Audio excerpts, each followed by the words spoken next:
And this creative activity is called Cutlery. So you won't be surprised that what you need for this activity is some sheets of paper, a pen and a pencil, and a knife, a fork and a spoon. So pause the video, pop into the kitchen, go to your cutlery drawer, get a knife, fork and spoon, and then restart when you're ready. Okay, so let's start with the knife. Now do be careful, don't want anybody getting cut by their knife, but have a real look at it. Have you really looked at this knife before? What material is it made of? How heavy is it in your hand? Does it feel smooth? Is it very rounded? Is it very angular? Have a real good look at the knife. And then we've got a few questions to answer. So the first question is, what food does the knife most like to be used for?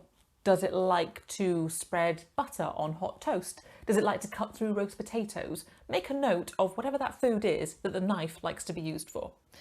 The next question is, how does the knife feel about being a knife? Is the knife happy about this state of affairs? Did the knife actually want to be a carving knife but ended up staying just as an ordinary knife? And the next question is, what does the knife dream of at night? When it's in the cutlery drawer late at night, what does the knife dream of?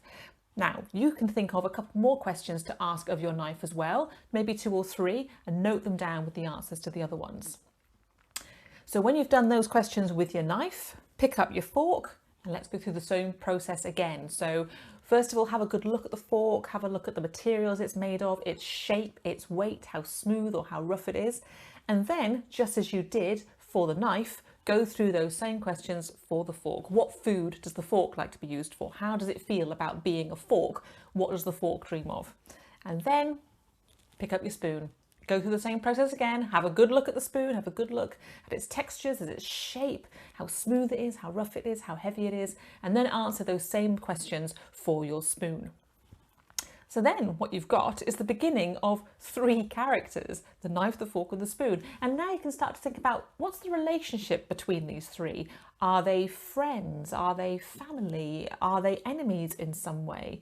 Is the fork perhaps jealous of the spoon because the spoon can scoop up custard whereas the fork can't? It all just slides through the prongs the whole time.